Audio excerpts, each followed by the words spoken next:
Fala pessoal, tudo certo? Então, começamos mais um programa. Hoje, o artigo 7º do programa. Temos uma convidada muito especial, porque é mais uma convidada que é da casa. Mais uma convidada que é nossa amiga, foi nossa professora, está no nosso coração e o Matheus vai apresentar. Fala pessoal, boa noite. Mais uma vez uma honra estar aqui com vocês e com uma convidada ilustríssima. Como o Léo disse, da casa, muito da casa. Advogada, professora, advogada de família, professora, mestre em Direito pela Universidade Católica. De Petrópolis. Eu não vou me aprofundar muito porque eu sei que ela gosta de falar. Doutora Carmen Caroline. Fique à vontade. Olá, gente. Boa noite a todos. Muito bom estar aqui com vocês. Sempre uma honra, né? Sempre um prazer estar na presença de vocês, meus alunos, meus amigos, né? A gente teve um período bacana de convivência, então é muito bacana a gente terminar, né? Vocês fecharam um ciclo na graduação e agora eu tô aqui, estamos aqui juntos, trocando, e isso me honra muito. Além da felicidade, eu já te faço uma primeira pergunta. Eu te faço um pedido para que você nos conte quem é a Carmen. Pois a gente conversou um pouco antes, né? Porque isso é o bacana da gente ter essa relação, e a gente tem essa relação, né? A gente se fala, a gente tem esse contato, manteve esse contato. Talvez pela primeira vez eu esteja dando uma entrevista da Carmen, né? Eu já dei entrevista como atriz. Eu vou falar, eu sei que vocês vão querer saber sobre isso. Essa história vai ter que vir. Eu já dei entrevista como professora, mas como Carmen, né? E aí eu fiquei pensando como é que eu ia me apresentar. Eu não sei se eu sei me apresentar sem referendar as pessoas e o que eu sou para as pessoas. Eu acho que eu só consigo me apresentar com relação às pessoas que fazem parte da minha vida. Então, quem é a Carmen? É a mãe do Henrique. Eu acho que essa é a primeira qualificação que tem que aparecer. A mãe da Luna, que eu sou mãe de uma... a minha família é uma família multiespécie, né? Eu tenho a minha gatinha. Eu sou a esposa do Christian, eu sou a filha da Carmen, que a minha mãe também se chama Carmen, e do Arnaldo, a irmã do André. Eu sou a professora, né?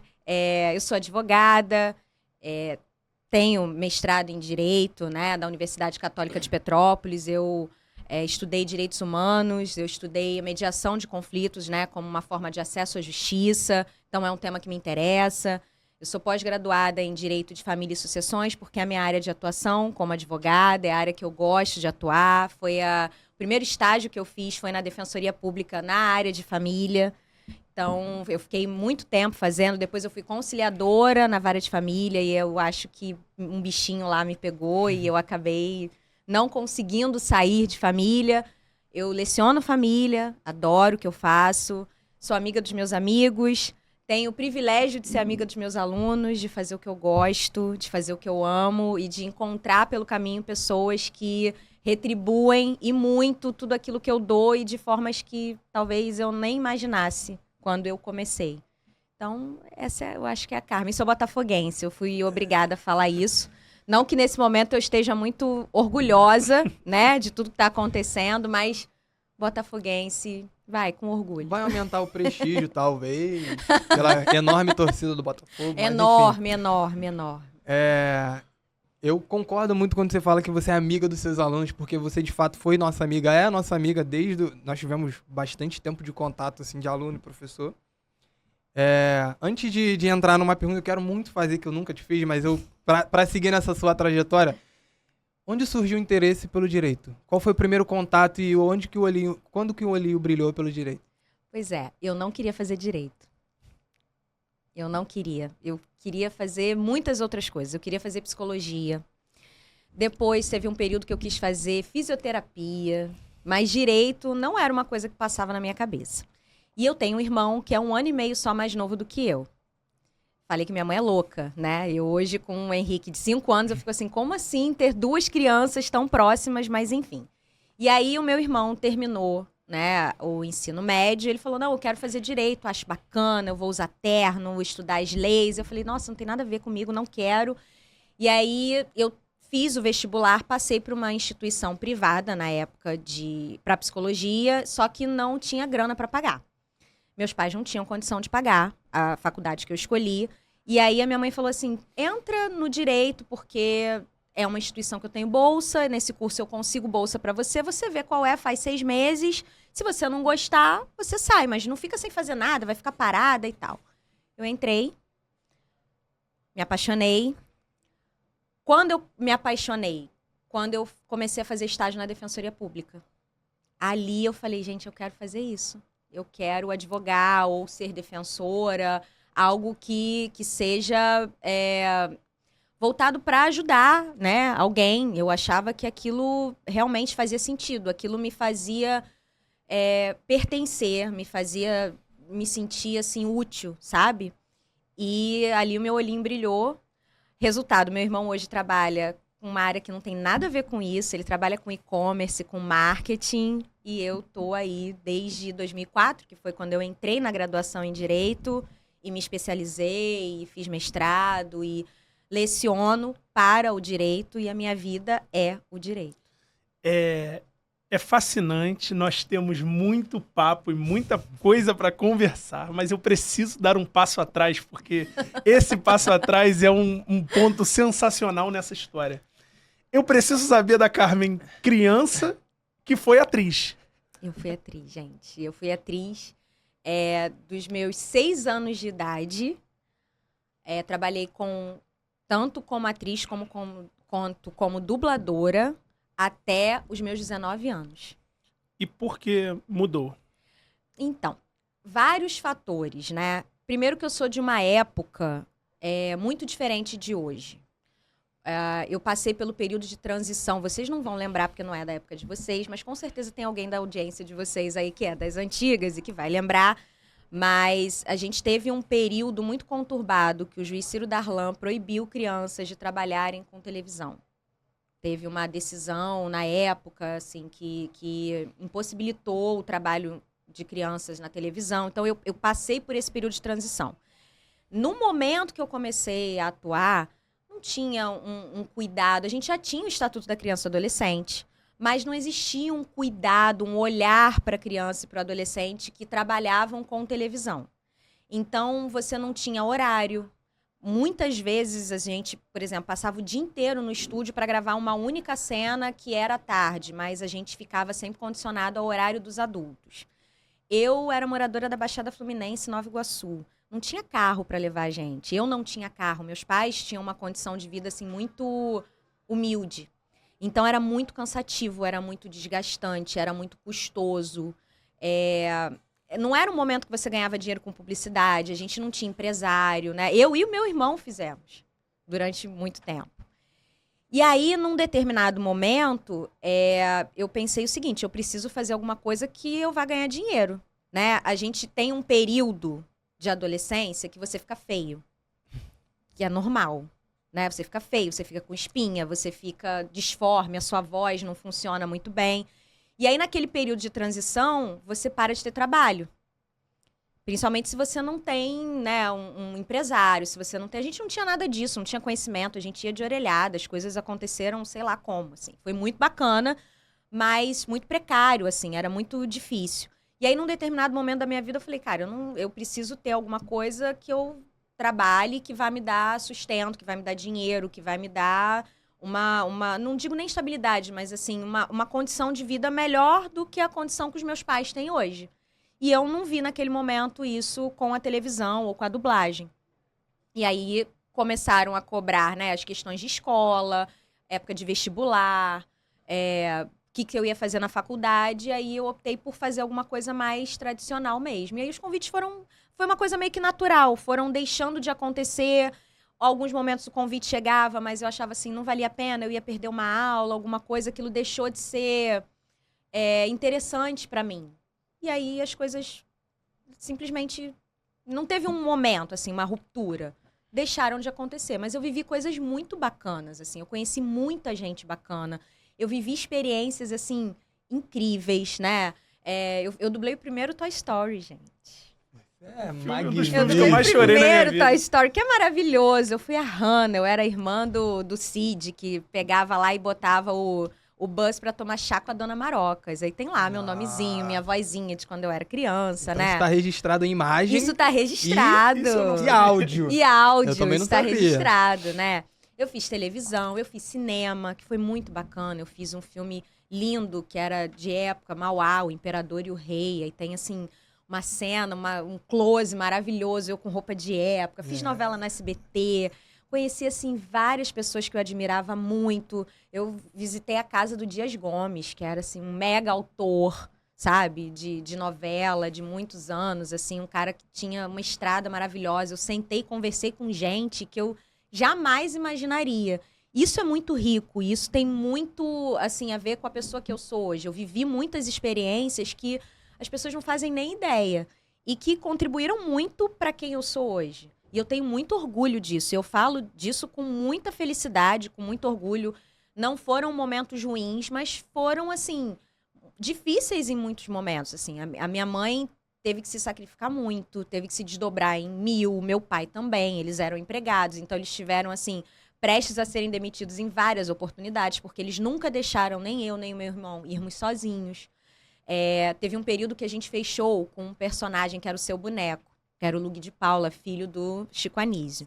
E aí a gente ficou, sei lá, 2 anos fazendo todo final de semana show. Então, meus pais trabalhavam a semana inteira, às vezes a gente, né, estudando, indo gravar e tal, chegava final de semana, a gente tinha show pra fazer. Então, eu sei que pra eles também era muito cansativo, mas a gente viveu coisas... Eu viajei com eles, eu fui à casa do Chico Anísio, coisas assim que... incríveis, sabe? De uma outra época, tá, gente? Não é dessa galera agora do TikTok, não é dessa galera de agora, não. Mas foram muito bacanas. É interessante você ter pontuado essa sua trajetória, porque pela primeira vez nós vimos uma pessoa que tinha um caminho meio que já trilhado a seguir. Você... Bem definido, Porque né? não foi um período curto. Não foi. Foi Foram muitos anos. sua infância, adolescência praticamente toda, até os 19 anos. Até os 19 anos. Foi a última coisa que eu fiz, que foi uma peça de teatro, eu tinha 19 anos. E você disse que foi muito natural, tanto o começo, chegou muito de uma maneira... Foi aparecendo, você se interessou, acredito sua mãe e seus pais Foi. também. Foi. E isso foi... Meus pais levaram a gente, assim. isso pra foi fazer. saindo da sua vida também de uma maneira natural. Você, em momento algum, pensou em insistir nisso? Ou você aceitou esse fim e logo de... Eu não sou uma pessoa nostálgica. Eu nunca tive, assim, vergonha, nem problema em relação ao que eu vivi, porque eu vejo muita gente, às vezes, falar, eu não gosto de falar sobre isso, eu não gosto de contar, porque isso já passou, ou que tem qualquer frustração, não tenho nenhuma. Foi maravilhoso, foi ótimo, eu vivi coisas muito bacanas. Então, eu não tenho essa coisa, e eu não tenho também essa nostalgia. No sentido assim, será que eu seria... Eu nunca me perguntei, será que eu seria mais feliz se eu fosse atriz? Eu sou muito feliz hoje. Eu seria muito frustrada se eu tivesse que estar, por exemplo, fazendo um trabalho burocrático que eu não gostasse. Eu amo o que eu faço. E isso, para mim, é muito importante. E eu acho que eu amo dar aula e trabalhar com o que eu trabalho no mesmo nível que eu amava trabalhar com arte. A arte ainda mexe muito comigo. Mas eu nunca me peguei, assim, num lugar de pensar, será que seria diferente? O que será que como é que eu estaria? Eu nunca passou isso pela minha cabeça. Não é uma coisa que mexe comigo nesse sentido de falar assim, você voltaria? Se alguém hoje fizesse um convite, você faria alguma coisa? Eu não sei, talvez sim. Talvez me preparasse e fizesse e seria divertido. Mas eu não sou frustrada porque não rolou, porque não aconteceu, porque eu sou muito feliz fazendo o que eu faço. Você saiu de uma área, que é a área que lida com emoções, para uma outra área que, em teoria, não lidaria tanto com emoções, mas lida muito. Porque você entrou na área de família, que é um carrossel de emoções. E aí, como é para a Carmen estar hoje numa área que realmente tem que lidar com o coração? Porque não é só o conhecimento técnico que vai te fazer ser uma boa advogada na área de família, não é? É muito da entrega de coração e de amor. E aí eu queria saber como é pra Carmen, ex-atriz, hoje advogada. Pois é, eu tenho um amigo que ele fala que eu sou emocionada. E eu sou. Eu não sou uma pessoa que consigo lidar com distância das coisas, das pessoas. Eu não consigo. Não significa que eu vá, por exemplo, te abraçar e pegar o seu problema pra mim. Não é isso. Mas eu não consigo ouvir você e me manter, sabe, distante. Assim, eu não sou assim com nada. E não seria diferente, né, na vida profissional. Eu não consigo fazer isso com os meus alunos, eu não consigo fazer isso com os meus clientes. Então, quando eu tô ali 100% ali. E eu tô envolvida 100% naquilo, pensando numa maneira de auxiliar. Então, é meio que natural isso pra mim, assim. Eu acho que a área de família, pra mim, foi muito natural nesse sentido, porque é uma área que os problemas não se resolvem no código. Primeiro que já não tem nada no código. Vamos ver se agora, né, gente? Vamos ter aí... Vocês já devem ter falado disso em outros episódios, né? Que a gente tem o novo Código Civil, né? A reforma do Código Civil aí sendo discutida, sendo votada, que vai ser muito importante, porque a gente hoje tem um direito de família que está totalmente, né, em doutrina e jurisprudência. A gente tem muito pouca coisa, ou se é que tem alguma coisa efetivamente no código, que é um código de 2002, mas que é um código que levou quase 30 anos para ficar pronto e que, quando ficou pronto, já era atrasado, já estava atrasado, né? Então, quando ele entra em vigor, ele já entra em vigor atrasado. Então, a gente precisa realmente dessas alterações. Mas hoje, você trabalha muito com pesquisa na área de família. Não tem jeito, porque você vai ter que pesquisar a jurisprudência, você vai ter que pesquisar uma doutrina, alguma coisa atualizada para lidar com essas questões.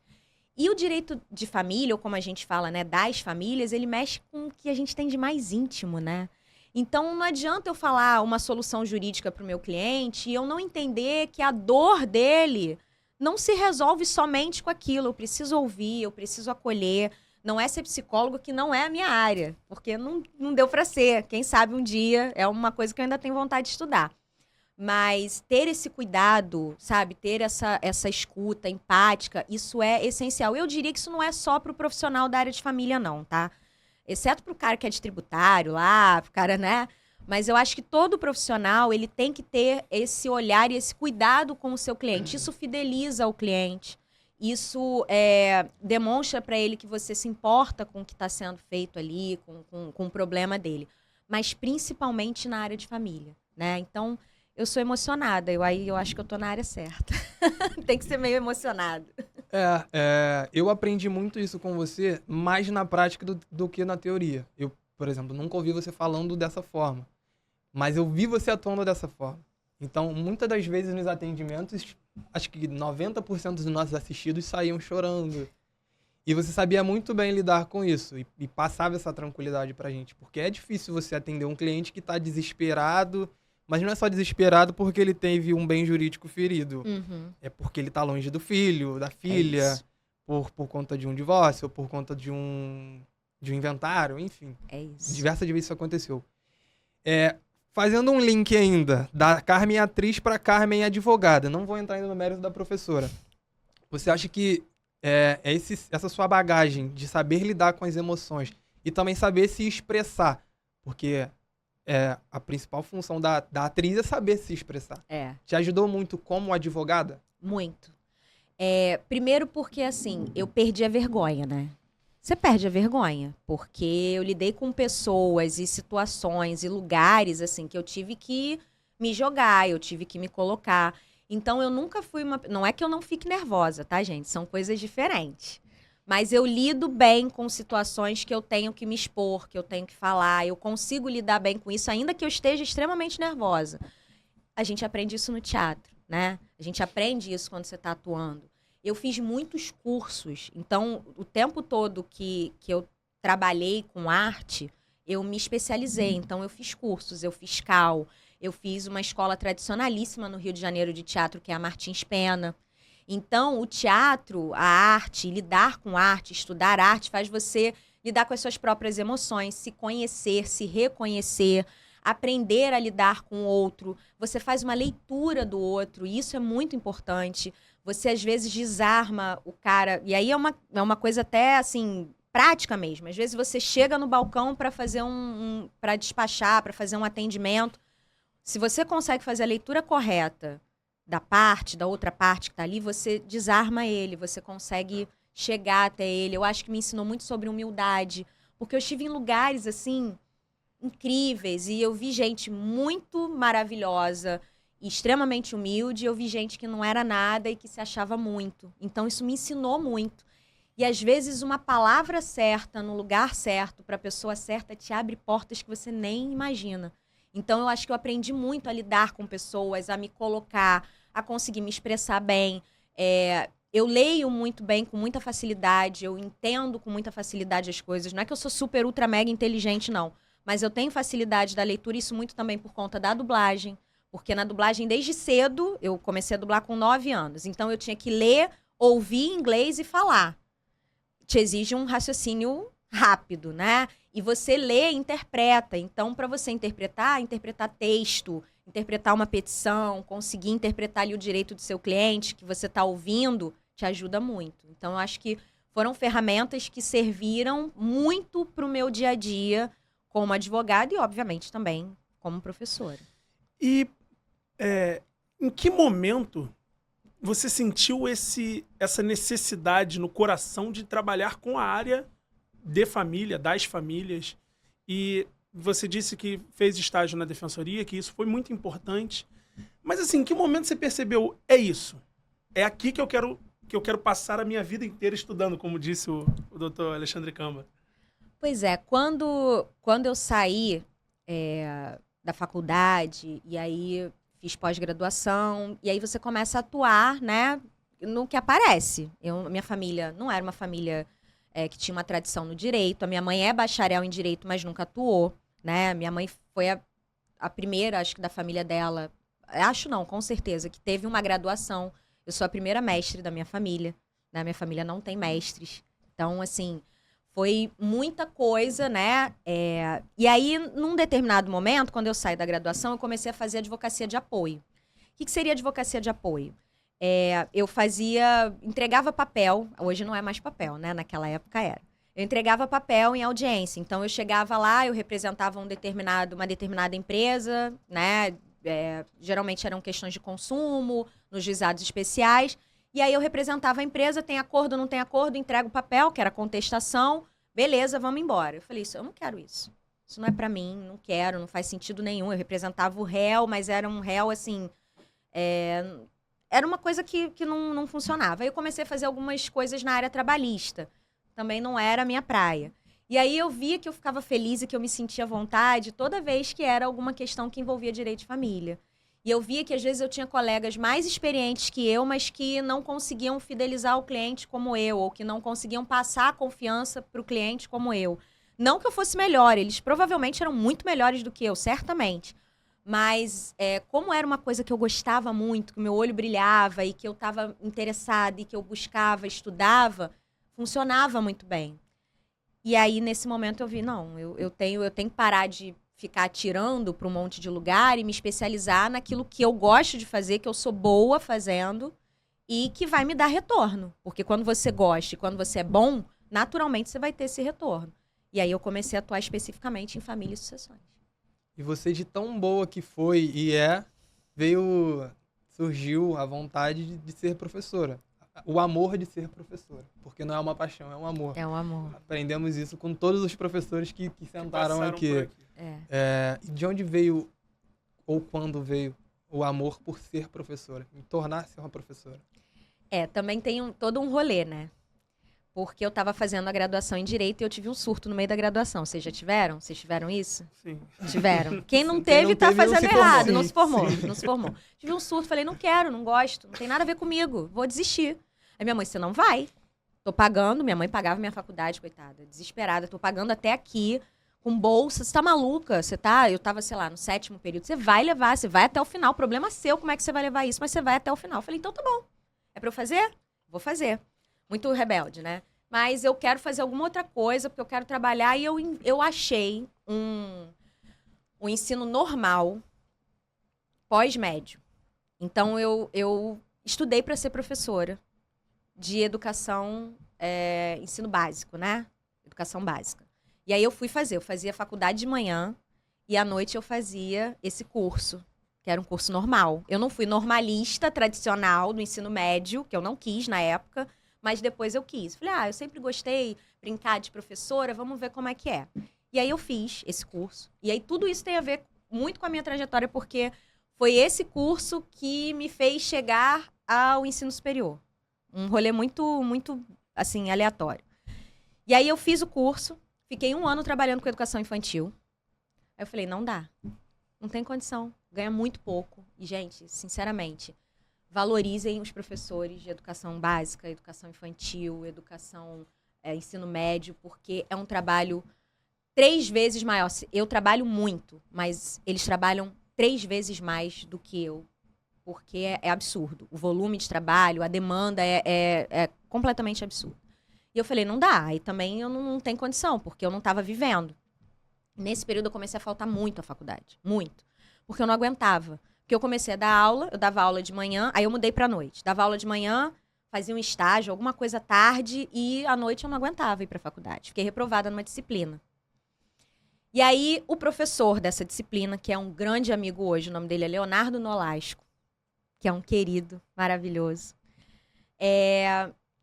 me perguntou, olha, você está reprovada na disciplina, mas eu quero te ajudar, como é que eu posso te ajudar? E eu sentei com ele e conversei, falei, professor, olha, eu não estou aguentando, eu não tenho vida, eu não estou respirando, eu estou trabalhando enlouquecidamente, estou trabalhando com educação infantil, e ele gravou aquela informação, não, eu vou te ajudar, e me ajudou.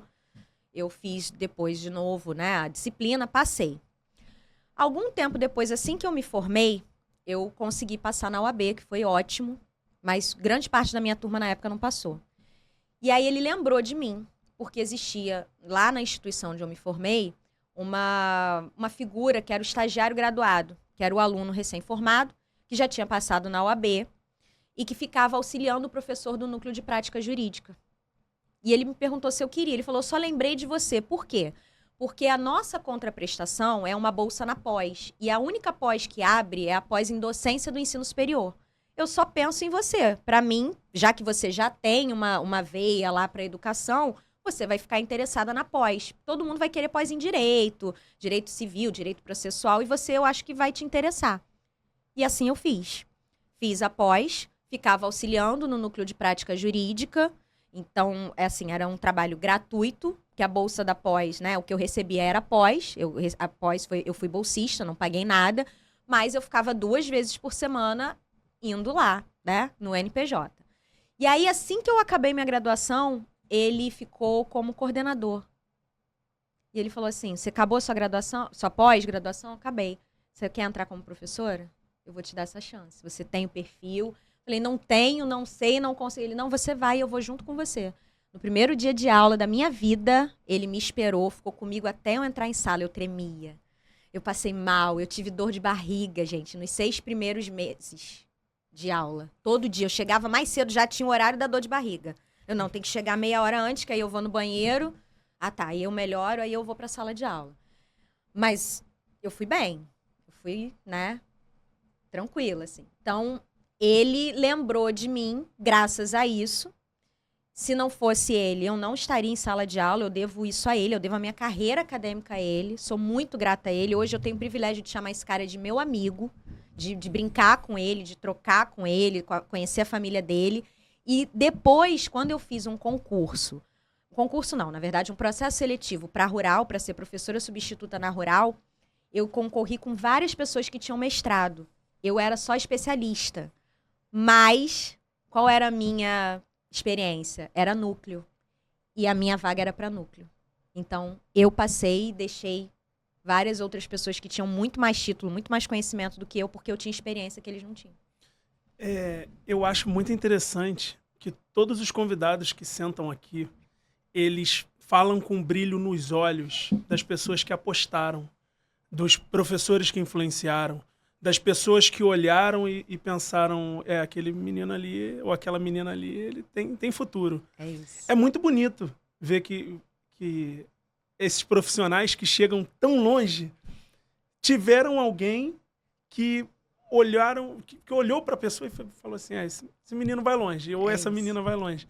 E é muito bonito aqui você falar do seu professor, e acho que no decorrer do papo também vai falar de mais pessoas que te influenciaram, falou da família também, que às vezes que eu ouvi quem é Carmen, era a mãe do Henrique, a esposa do Gris, eu sempre ouvi isso.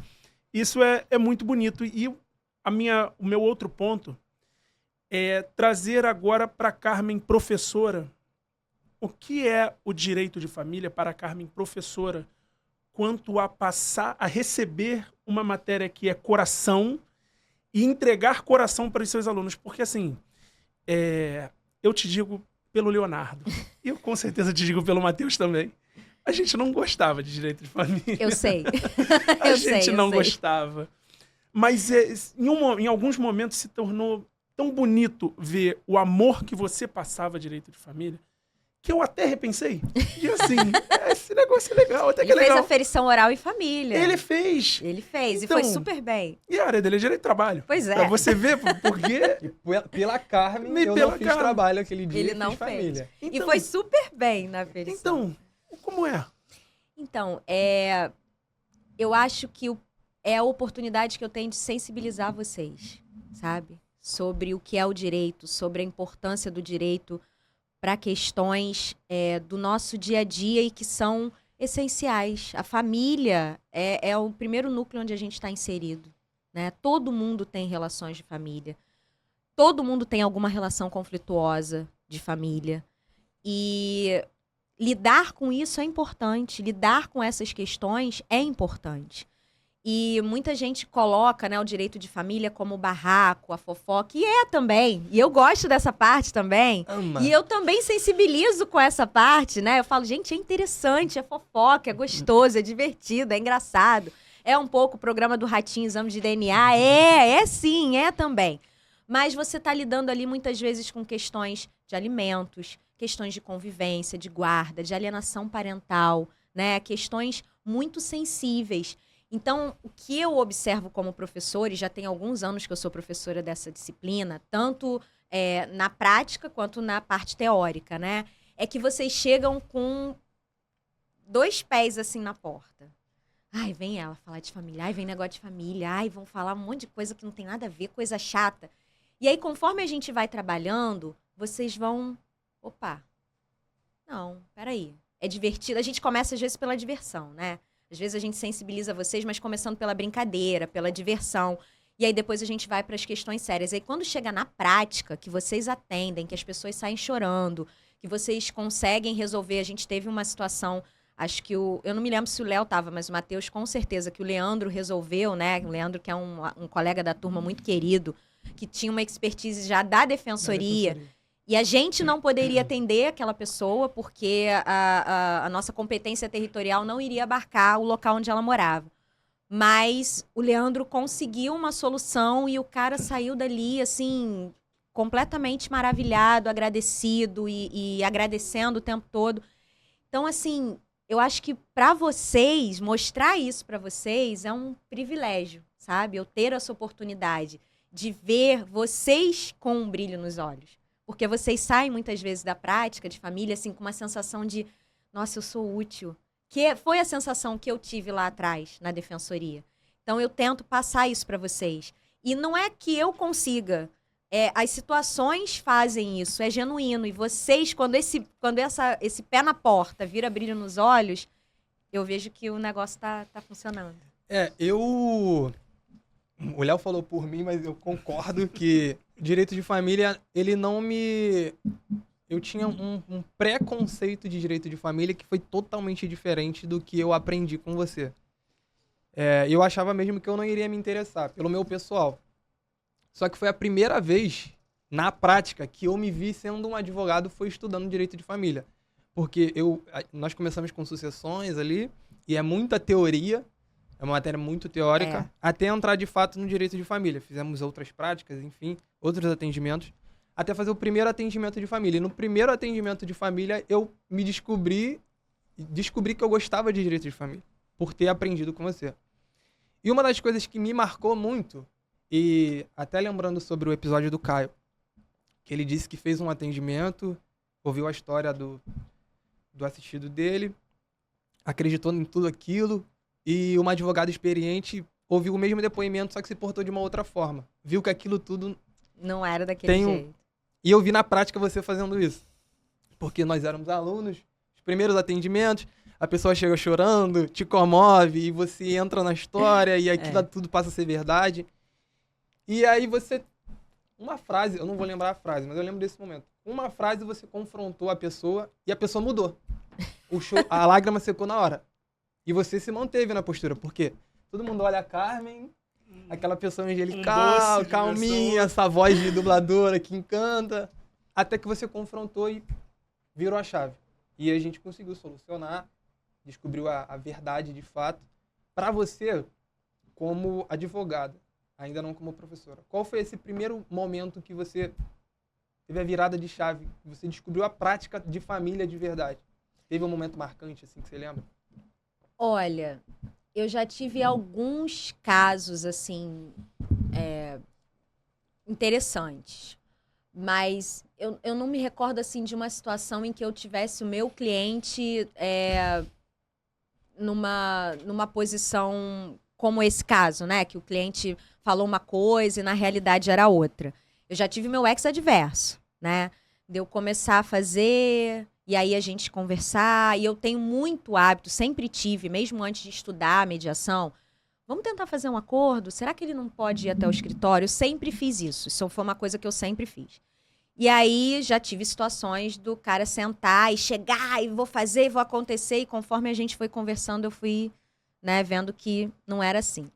Agora, um caso que me marcou muito, não por não ser do jeito que eu... Não por ser uma situação diferente do que se apresentava, não. Mas porque foi uma situação muito difícil. Foi um caso de era um senhor de idade e a minha cliente era companheira dele, tá? Eles foram amantes durante muitos anos. Ele, para vocês terem noção, ele fez o parto dela. Ele era bem mais velho que ela, ele era médico, bem mais velho que ela, fez o parto dela. E aí eles, depois de uns anos, se tornaram amantes. Ele era casado e foi casado durante muito tempo. Quando a esposa dele falece, ele assume ela. E aí eles ficam juntos. Ele pagou a faculdade dela de medicina, ela também se tornou médica. E para a sociedade do local, ela era companheira dele. Só que eles nunca moraram juntos. Ela sempre teve a casa dela e ele teve a casa dele. Mas sempre viveram juntos. Sempre. Sem morar no mesmo local. Um belo dia ele cai em casa. Toma um tombo. Ele já estava com alguns indícios de Alzheimer. A filha estava em casa no momento, leva ele para o hospital e proíbe a visita dela.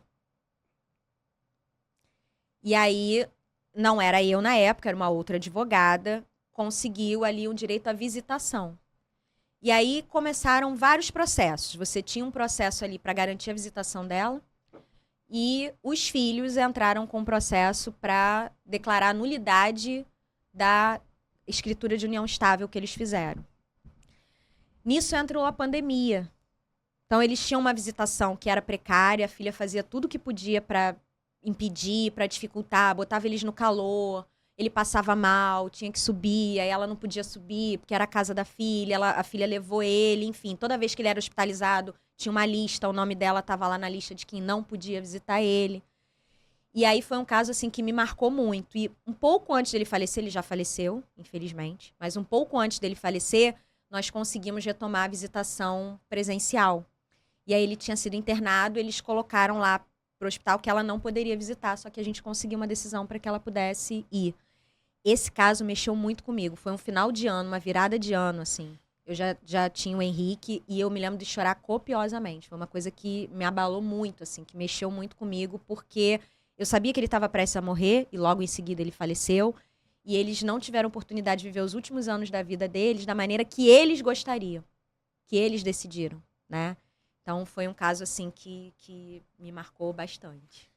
E, tirando esse caso triste, e a felicidade de um caso? O que te deu, assim, como profissional e, no fim das contas, como pessoa também? Porque não fica só no profissional. Te deu uma satisfação, não sei se por uma boa atuação ou se por se colocar naquela posição e ver que o seu cliente conseguiu. O que te trouxe assim, olha, isso daqui me deixou muito feliz? Eu tive um caso uma vez que foi trabalhista, mas tinha a ver com questões de família. Foi uma das últimas vezes que eu atuei, por acaso, nas questões trabalhistas. Ainda pelo núcleo de prática, né, da outra universidade, da universidade onde eu me formei, né? E aí, eles tinha uma empresa, era uma escola, se não me engano, e a minha assistida era diretora, ficou um tempo como diretora dessa escola, mas era uma escolinha, não era nada absurdo, não. E aí essa escola fechou, porque não teve condição de se manter. Ocorreu, né? Teve lá sentença, execução, desconsideração da personalidade jurídica, entraram na conta dela. Só que a conta dela era uma conta que recebia pensão das filhas. E aí eles bloquearam o valor da pensão das meninas. E aí eu fui despachar, doutor Henrique, inclusive o nome do meu filho também é por conta dele. Era um juiz que já faleceu, um juiz da vara do trabalho que eu era completamente apaixonada. O nome dele era Henrique. Já tem alguns anos que ele faleceu, era lá de Nova Iguaçu. E ele me recebeu, assim, maravilhosamente bem, conversou comigo, me contou a história dele. Ele era advogado de família e direito penal. E ele falou que ele desistiu de ser advogado de família um belo dia, numa discussão ali sobre o jazigo da família de alguém. Vai tirar o corpo da sua tia? Não, não vai tirar, minha tia tá ali. Ele falou que aquilo foi demais para ele. Ele decidiu estudar, virou juiz do trabalho, né?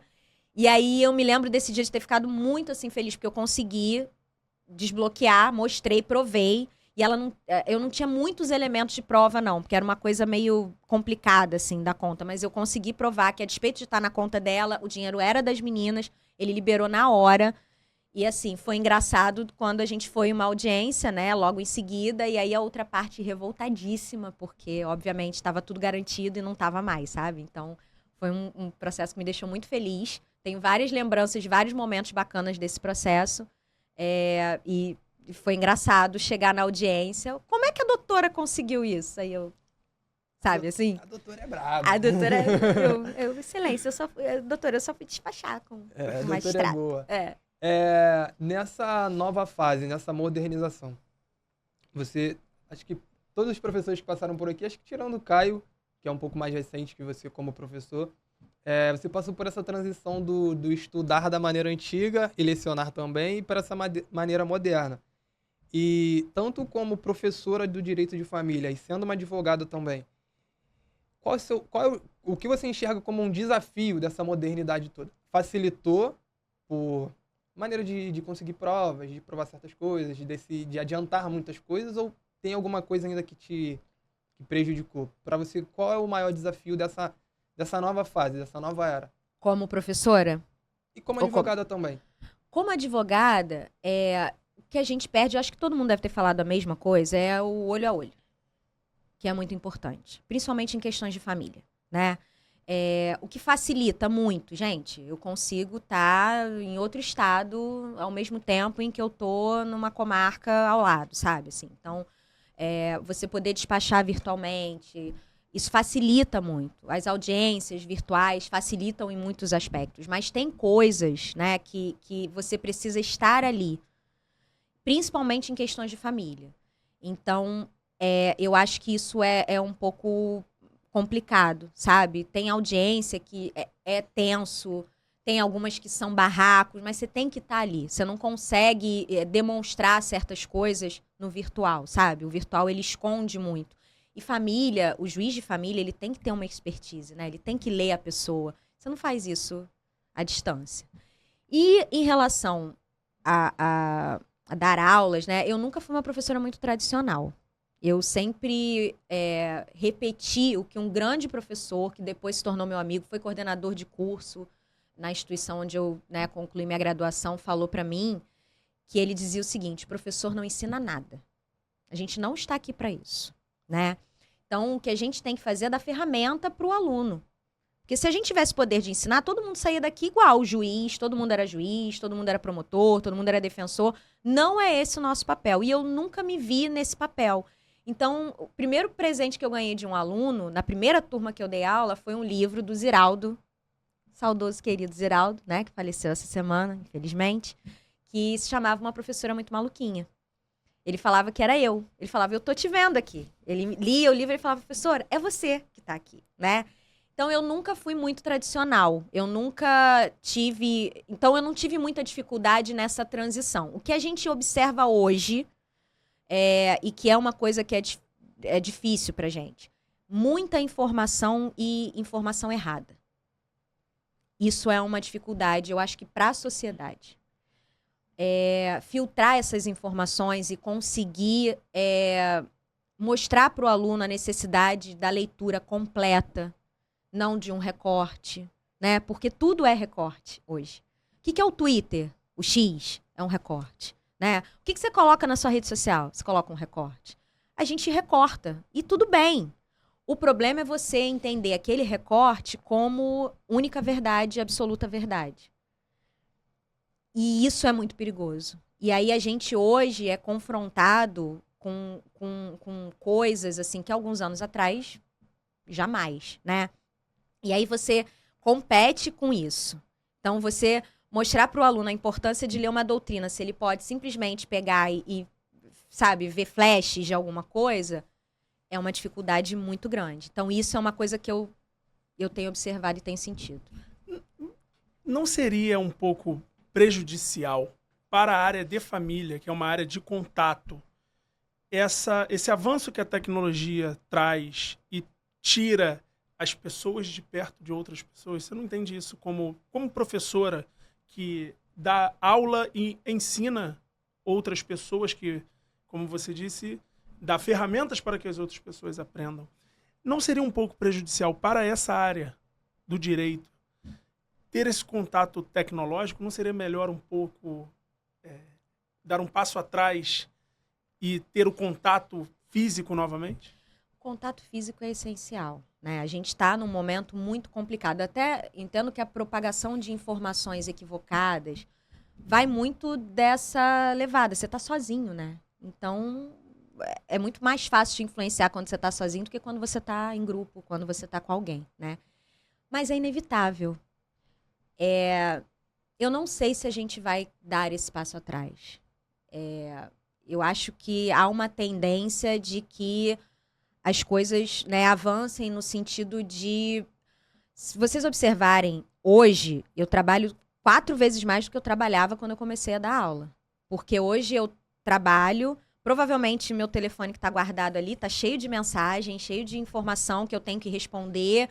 Então, esse volume de informação, esse volume de coisas faz a gente trabalhar muito mais. Antes você trabalhava, tinha aquele horário, você sentava, tomava seu café, descansava, conseguia ler, refletir. Você tinha o ócio, que é muito importante para a criatividade, que é o que antecede uma grande ideia, o que antecede. Você não tem mais isso.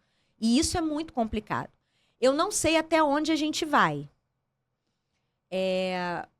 Mas, sem dúvidas, assim, em qualquer lugar, o contato... Eu, por exemplo, eu não consigo fazer alguma coisa à distância. Eu não consigo estudar à distância. Eu preciso gostar do professor.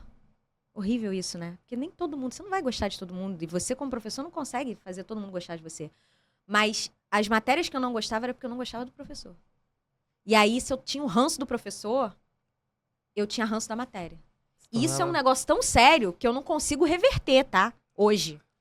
É absurdo. Tem umas disciplinas, assim, que eu tinha ranço, assim, tipo, tributário, empresarial, que eu não consigo hoje, porque eu tive professores, assim, que, coitados, eles não tinham culpa de nada, mas, assim, eu não conseguia. Então, pra mim, Carmen, o contato pessoal é essencial. Para a família, o contato é essencial. Se o juiz não tá ali vendo o pai e a mãe, e ouvindo o pai e a mãe, e fazendo a leitura do gesto do pai e a mãe, ele não tem como conhecer aquelas pessoas e tentar minimamente entender quem tem melhores condições de ficar, de repente, com uma guarda. Se tem ou não ali uma situação de alienação parental. Se tem ou não uma falsa acusação de alienação parental. Ele não tem como saber. Então, esse contato é essencial? Claro que é. Agora, eu acho que a gente vai retroceder nisso? Eu acho que não. E me dá um pouco de medo. Eu enxergo esse medo justamente por isso. Existem, cada um escolhe a sua área, né? Eu, por exemplo, assistindo audiências criminais, eu gostei porque gosto da matéria e tive também uma excelente professora, Lorena. Lorena, maravilhosa. Tem que vir. Lorena, tem que vir, né? Tem que vir. Muitíssimo em breve. Mas não é uma área que faz não brilha o olho. E família, que eu achei que não seria, a primeira audiência de família que eu fiz foi o barraco dos barracos. De a parte querer voar pela mesa e xingar a defensora que estava defendendo ele. E você, o advogado ali, quase sendo acusado de morte. É isso. Só que eu achei maravilhoso. É maravilhoso.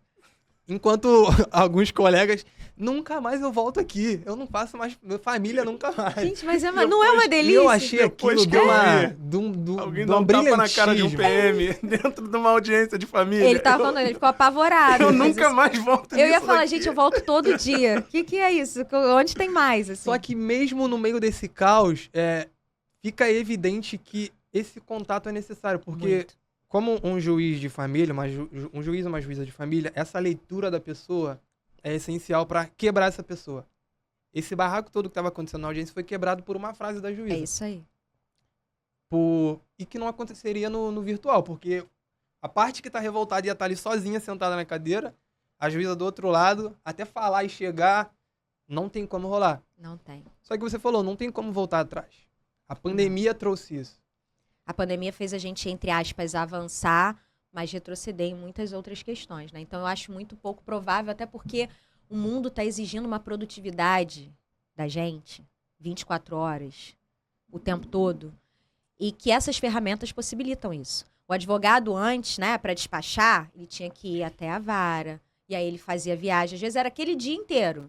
Eu rodei o Rio inteiro, então assim, quando eu ia para Japeri, quando eu ia para Paracambi, ó, gente, não tem horário não, tá? Não vou voltar hoje não. Eu vou de lá eu vou embora, porque não tinha horário para voltar. Agora, eu tô na mesa de um computador, eu tô aqui esperando o juiz de Paracambi, eu tô aqui com o de Japeri, eu tô aqui com o de Nova Iguaçu, eu tô aqui com o de Nilópolis, o que abrir primeiro eu vou entrar. Então, o que eu fazia em um dia, eu tô fazendo em horas e de vários lugares diferentes. E o nosso sistema, que oprime a gente, ele quer mais é que isso aconteça. É saudável pra gente? Não. É saudável pras nossas relações? Não. Vocês já repararam como as pessoas estão à flor da pele? Eu vejo muito porque eu trabalho com família, né? As pessoas estão à flor da pele. Você não pode falar, ai, que as pessoas estão querendo colocar tudo aquilo pra fora. Porque a gente teve um período de falta de contato, as pessoas continuam se escondendo atrás das telas, atrás do celular, atrás do computador. E isso está gerando uma sociedade que está doente. A gente recebe muito isso na educação. Né? A educação, tem um grande funil, cai tudo ali. Né? Então, com a educação, a gente está lidando com o pai, com a mãe. Ah, mesmo no ensino superior? Sim, mesmo no ensino superior. A gente está lidando com todos os problemas e todas as questões daquela pessoa, daquele indivíduo e as suas relações familiares. Não tem jeito. Quantas vezes a gente, na coordenação Litiane, querida, maravilhosa, coordenadora, psicóloga, enfim, tudo, recebe pai de aluno. Porque estão com questões, estão com problemas. Isso vai desembocar na sala de aula. E as pessoas estão doentes, a gente está doente. E muito tem a ver com isso, com essa falta de diálogo, com essa coisa do... Tudo é muito cortado, picotado, recortado, é recorte que você vê, é rede social, isso tudo tá deixando a gente muito doente. Mas eu não sei, eu não vejo forma de retroceder isso.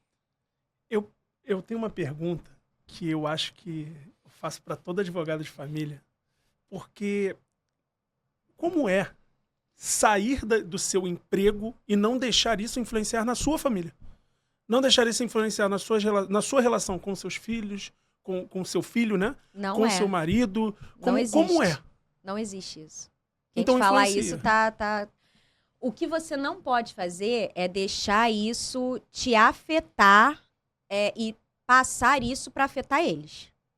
Mas dizer que isso não vai te influenciar, não tem como. Quando eu recebo uma questão lá de visitação de guarda, o pai, às vezes, tinha um horário combinado, não foi pegar a criança chora, desesperada. Eu tô com um caso lá no escritório de abuso físico do padrasto. Não tem como eu chegar na minha casa, olhar meu filho e querer abraçar mais. Eu vejo uns divórcios, assim, por questões idiotas. Não tem como eu não olhar pro meu marido e pensar assim, poxa, eu preciso dialogar mais, às vezes, eu preciso... Não tem como. Claro que te afeta. Claro que isso mexe com você. O que você não pode deixar é isso afetar eles, que eles não têm nada a ver com isso. E ver isso de maneira positiva, do tipo, eu não vou fazer, eu não vou deixar acontecer. Eu sou neurótica com meu filho, em muitas coisas, assim. Tipo, não vai sozinho. Não vai. Outro dia a escola, não, olha, vamos fazer um passeio. Ah, beleza, posso ir? Não, os pais não... Ah, então ele não vai, não. Ah, mas é uma experiência muito rica. Ah, ele vai ter outras maravilhosas. Por quê? Porque eu vejo muita coisa no meu trabalho. Eu vejo muitas coisas que crianças passam. Momentos, assim, coisas na escola, coisas em ambientes ainda que controlados pela escola, mas que a escola não consegue controlar. Então, não tem como isso não afetar. Afeta. Mexe. O direito de família, ele traz muito dessas causas que doem de você não conseguir separar o profissional do pessoal. Na sua trajetória, ou até hoje mesmo, tem alguma coisa que você não faça, ou que você já negou por ser desafiador para Carmen como pessoa? Eu já neguei uma mãe que claramente estava praticando alienação parental. Eu não peguei o processo. Eu expliquei, sentei com ela, conversei, fiz a consulta, né? Expliquei para ela, falei, olha, mas pai tem... Era claramente uma questão com o pai. Não tinha nada a ver... era uma questão com o ex-marido, não tinha nada a ver com o pai. Né? Era uma questão dela com o ex-marido, porque ela não aceitava ter sido abandonada por ele. E eu conversei com ela, expliquei para ela, falei que o filho passaria por todo um processo que é muito doloroso para a criança, que é traumático. Se ela queria realmente levar isso adiante, aí ela falou, quero. Falei, então não pode ser comigo. E eu não peguei. E não pego, não pegaria. Você citou a Lorena, que estará aqui conosco, e eu me recordo de uma vez a Lorena falar que por uma questão de coração, sabe? Ela não pega casos, por exemplo, de abuso sexual. Porque é uma coisa que mexe com ela como pessoa. Aham. Ela é mulher. E ela não pega esse tipo de caso. Então, assim, você também lida, puxando um pouco do que o Matheus perguntou, mas você também lida dessa forma, assim, esse tipo de caso não dá pra mim porque isso me afeta como mãe, isso me afeta como pessoa. Então, assim, um caso de abuso sexual, você sendo mãe, isso te afeta em um ponto como Carmen e não como a advogada, de você dizer, olha, não dá pra mim? Não, o que me faz... Assim, me afeta muito. De chegar às vezes em casa e chorar, sim. Mas eu não pego se eu vejo que a postura de quem vai ser patrocinado por mim é muito distante dos meus valores, muito distante do que eu acredito e que vai ser prejudicial para a criança. Eu pego para defender aquela criança contra um genitor abusador, alienador, eu faço. Agora, se esse genitor for o meu cliente, eu não pego, eu não faço. Porque ele vai querer coisas de mim que eu não vou fazer, que eu não vou dar. Então, eu prefiro não pegar. E aí pensa na Carmen como mãe do Henrique? Muito. A mãe, ela entra em tudo, em primeiro lugar. Quando eu tô em sala de aula, eu vejo uma situação de um aluno, a mãe entra em primeiro lugar. Quando você vira mãe, vocês não vão virar mãe, vocês viram pais, né? Quando a gente vira pai, quando a gente vira mãe, parece que essa coisa meio que vira um negócio fica na nossa frente, assim. Todo o resto vem depois disso. Então, o meu primeiro olhar sempre é de mãe. Sempre é. Seja na advocacia, seja... Se fosse o meu filho, eu sempre penso isso. Seja com um aluno meu, com uma aluna minha, seja com um cliente meu. Se fosse o meu filho, se fosse o Henrique, o que eu ia fazer? Não, então isso aqui não tem como. Foi bom você reforçar isso porque existiu a Carmen antes do Henrique. E o que mudou da Carmen advogada pós-Henrique? Você deixou claro que tem essa visão. Tem. Você enxerga o mundo agora como mãe. 5 anos atrás, isso mudou e você passou a enxergar o mundo como mãe. O que mudou na prática profissional como mãe? Tudo. Muda muito, assim. Eu sempre fui muito sensível, sempre fui muito cuidadosa, mas eu sou hoje 3 vezes mais sensível, 3 vezes mais cuidadosa. A minha prioridade é ele. Então, se é uma questão que vai me demandar um tempo, que eu vou perder tempo com meu filho, possivelmente eu não vou pegar. Então, assim, eu modifiquei toda a minha vida, inclusive profissional, por conta dele. Se é uma demanda que eu acho assim, eu tenho que me dedicar muito, e para eu me dedicar muito, eu vou ter que abrir mão de estar com o meu filho. Eu passo para alguém, eu passo para um colega. Eu sempre tenho pessoas que eu trabalho em parceria, né? Então, olha, esse daqui não vai dar porque vai exigir de mim o que eu não vou poder dar, porque a minha prioridade é o meu filho. Vai chegar um momento em que eu não vou precisar dessa prioridade, porque ele não vai precisar de mim como ele precisa hoje. Mas enquanto o meu filho precisa de mim, a minha prioridade é ele. Então, é muito isso. E também na hora de olhar, se fosse o Henrique... Não, se fosse o Henrique, eu jamais faria isso. Então, isso aqui não dá pra mim. Eu, pegando o gancho, e eu tenho... Aqui o podcast, ele tem duas relações, uma sendo pai e a outra sendo mãe. Sendo pai, tá aqui do meu lado. Diversas pai vezes eu maravilhoso. escuto assim, não posso porque eu tô com o Henrico. É isso Não aí. vou porque eu estou com o Henrico. Henrico e Não Henrique. consigo... Henrico e Henrique. É verdade. Dupla. Não consigo dar atenção hoje porque hoje eu estou com o Henrico. E aí, do outro lado, eu escuto a minha mãe. O Henrico é muito novinho. Eu escuto a minha mãe. E Dona Neuza. Dona Querida Neuza diz o também, seguinte, eu não maravilhosa. lembro da época que você não existia. Eu não lembro. E uma vez ela disse assim, eu deveria ser muito triste, porque eu não lembro. Então, eu passo... E eu acho que esse programa é o episódio com mais relações de coração, de família, porque a gente tá com uma pessoa que personifica o que a gente entende por direito de família, né? E assim...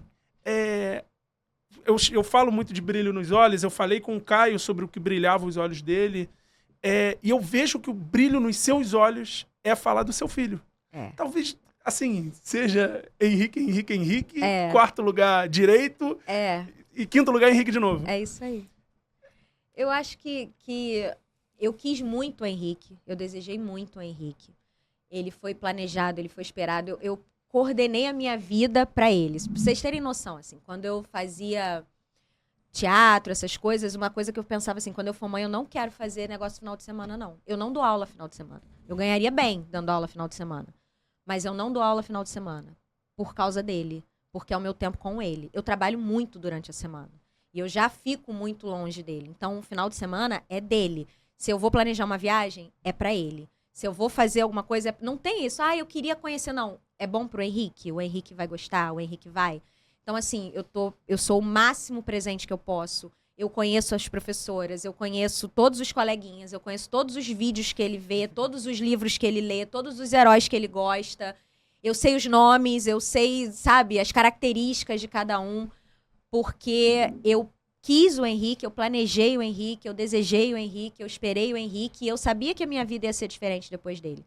Então, eu queria que essa vida fosse diferente depois dele. E eu tive uma mãe muito assim.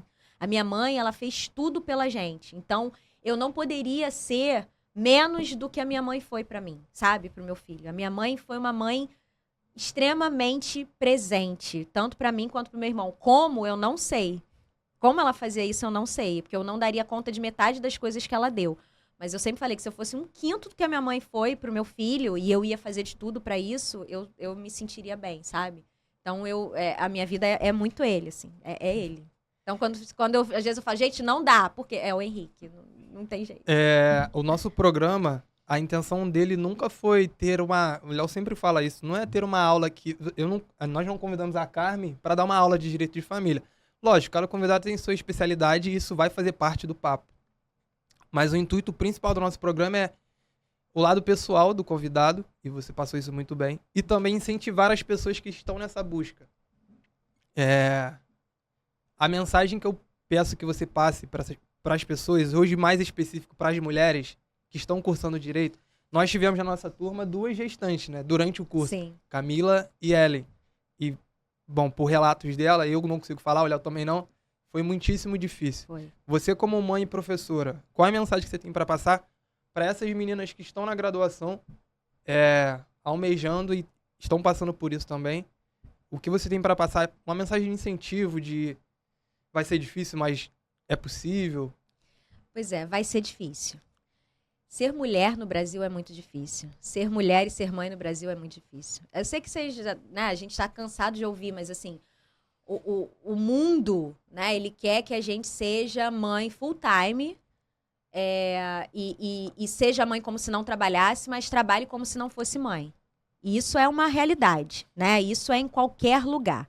Então, no ambiente acadêmico não é muito diferente, né? Porque as exigências vão estar ali de igual para igual, mas você já não é igual. Desde o momento que você sabe que tem um serzinho dentro de você, você já não é igual, as prioridades já não são as mesmas. Mas não desistam, porque ele vai sentir orgulho de você. E se você é feliz, seu filho vai ser feliz. Você tem que ser feliz. E isso é uma coisa muito importante, porque a gente que é mãe, a gente geralmente se coloca em último lugar e faz parte disso. Mas a gente precisa entender que o nosso filho vai ser feliz se a gente estiver feliz. E querer ter uma carreira, querer ter uma profissão, querer concluir sua graduação, não é egoísmo, sabe? Muito pelo contrário, é amor. E amor próprio é amor pelo seu filho também. Então, não desistam. Vai doer, vai ser difícil. Mas cada vez mais a gente está conseguindo sensibilizar, principalmente dentro do ambiente acadêmico, a importância de acolher essa mãe, de facilitar a vida dessa mãe. Não é facilitar no sentido de dar nada mais fácil para ela, não. Mas de entender que ela está num momento que merece da sociedade cuidado e proteção. Que é isso que as pessoas não entendem. Gente, se vocês estão aqui, lindos, maravilhosos, dando orgulho pra gente, é porque lá atrás as mães de vocês fizeram vários sacrifícios. E não precisaria ser assim. A sociedade tinha que entender a importância disso. A importância da maternidade. E que a maternidade não pode ser um sinônimo de abrir mão de você e dos seus sonhos e dos seus objetivos. A gente está caminhando. É difícil, mas eu acho que um dia a gente chega lá. Eu acho que a melhor pessoa para ter feito essa pergunta hoje realmente era o Matheus, porque o Matheus, ele vive isso. Ele é um pai que se entrega muito. Muito. E aí, eu te faço um pedido, porque sabemos que isso daqui vai ficar para a internet e vai ficar para o futuro. Então, eu te peço para que você agora não fale mais só para as mães. E vale lembrar também que teve a Rose. É uma terceira mãe na nossa Rose, A Rose bem no exatamente, finalzinho. foram 3. Perdão, Mas eu te Rose. peço agora, não é pra você falar pras mães. Fala pro Henrique, que pro futuro pode ser que pense em desistir, porque a gente tem muita gente que pensa. Pode ser que o Henrique no futuro pense em desistir, então aqui tá registrado a Carmen dizendo a mãe quando ele tinha 5 anos. Então fala diretamente para o Henrique. Filho e filhos de mães e filhas de mães, não desistam. Entendam que tudo aquilo que vocês plantam, vocês colhem. E isso é uma lei que não falha nunca, que é a lei do retorno. Se você planta o bem, você vai colher o bem. Se você se dedica, essa dedicação vai ter retorno. E quanto mais você trabalha, mais as oportunidades chegam. Isso é um fato, né? O Ayrton Senna tem uma frase maravilhosa, né? Quanto mais eu trabalho, mais sorte eu tenho. Isso é verdade. Tem um ditado, acho que budista, que fala assim: caminha que o caminho se abre. Começa, faz, com as ferramentas que você tem, do jeito que você pode, mas faz, não desiste. E, principalmente, busca fazer uma coisa que você tenha prazer. Trabalho é trabalho, mas trabalhar com o que você não gosta é a pior sensação do mundo, né? Então, trabalhe com o que você gosta, busque se especializar naquilo que você gosta. Porque quando você tem prazer, você é feliz. E quando você é feliz, tem uma energia do universo que vai fazer as coisas acontecerem. O sucesso vem, o dinheiro vem, as oportunidades chegam, porque você irradia isso, né? E tudo aquilo que a gente irradia, independente do seu credo, da sua crença, o que você acredita, tudo aquilo que a gente irradia volta pra gente. Então, irradiem coisas boas, lutem, porque o retorno com certeza vem. E falo de uma pessoa que veio de lugar nenhum, filho de pessoas que passaram muita dificuldade na vida, mas que, assim, hoje me considero milionária, assim, pro que eu vivi, né? Então, a gente, infelizmente, já tá caminhando para o final do programa, mas me falta uma última coisa. No último episódio, eu fiz uma pergunta para o Caio, que é um sociólogo, e aí perguntar para sociólogo é uma dificuldade que ele reflete muito sobre a pergunta. Um amigo maravilhoso. Mas eu te faço essa pergunta já até imaginando qual é a resposta. Como você resumiria a Carmen? Verdadeira, de verdade. Às vezes feliz, na maioria das vezes. Às vezes nem tanto. Mas sempre sempre sincera, sempre verdadeira. É isso. Perfeito. Eu acho que... Eu agradeço você não por estar aqui presente hoje, não só por isso, na verdade, mas por ter me mudado esse meu pensamento, por ter me ensinado, você me ensinou, me deu todas as ferramentas que você poderia me dar, me abriu uma nova área que eu não imaginava que eu faria parte, e hoje, com o olhar de pai que eu tenho, o direito de família se tornou perfeito para mim. Aprendi na teoria, aprendi na prática. Todas as pessoas que vieram aqui, o Léo pontuou isso, sempre falam de uma referência. Um professor que foi a referência. E eu posso falar da Carmen. Oh, meu Deus. Eu também. Eu sei que um dia, daqui uns anos, no futuro da minha carreira, só Deus sabe onde Ele quer que eu chegue.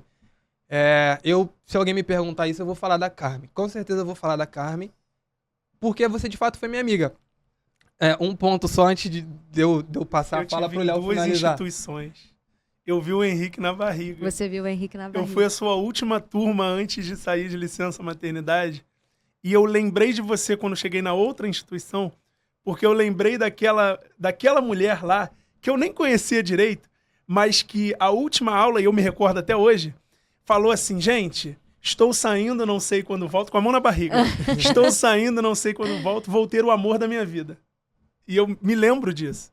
Eu fico até arrepiado, mas eu me lembro disso. Então, como o Matheus falou, é isso. Com certeza, sabe? Você será lembrada e em todos os momentos, volto a falar, se alguém me perguntar um dia, eu vou falar da Carmen, o que a Carmen me ensinou, o que a Carmen mudou em mim, que foi muita coisa. E o que eu iria pontuar. No dia da aferição oral, eu não fui nem pra fazer a aferição oral. Eu queria conversar com você. Foi. Eu te mandei mensagem um dia antes.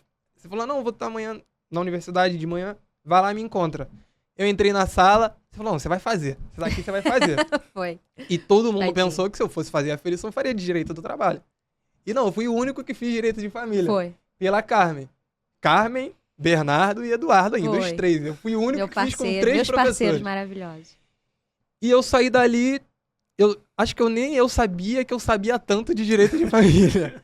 Porque eu não aprendi foi só a muito teoria. natural, né? Eu não gravei o que estava escrito na jurisprudência, nos códigos, nas doutrinas. Eu aprendi direito de família, na prática, vivendo, e você me ensinando que o que eu estava vivendo era o direito de família. Então eu te agradeço por ter aceitado o convite, por ter aberto seu coração aqui pra gente. Mais uma vez vou sair daqui maravilhado, encantado. Vou te elogiar sempre que eu puder. Esperamos você numa próxima. Eu perguntei isso pro Dr. André Fonte, perguntei pro Caio. Mas eu vou afirmar pra você que eu espero você aqui no seu próximo degrau de vida. Isso se tornou uma frase meio clichê por conta do Dr. André Fonte. Eu sei que sua vida tem um próximo degrau. Talvez nem você saiba qual é, mas queremos que você volte aqui na nossa presença nesse próximo degrau. Então é isso. É isso. Eu só tenho a agradecer a Carmen por ter vindo e realmente, como ela falou, ela dedica os finais de semana, os feriados ao Henrique, porque a gente já tentou marcar esse programa umas 3 vezes. Foi, gente. Eu queria pedir desculpas Mas já. foi maravilhoso. E é isso, cara. Muito obrigado. Você tá no nosso coração como uma professora e uma mãe que, sabe, eu não tenho filhos, mas o dia que eu tiver, eu tenho minhas referências de pessoas que foram mães, que foram pais. E assim, vai ser assim.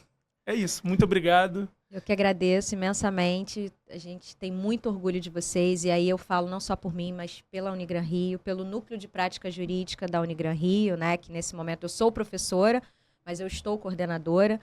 Já estou feliz porque eu sei que vocês vão estar com a gente daqui a algum tempo, né? Participando. Acho que merece cobertura isso. Nós teremos um júri muito especial, o Homem da Mala, né?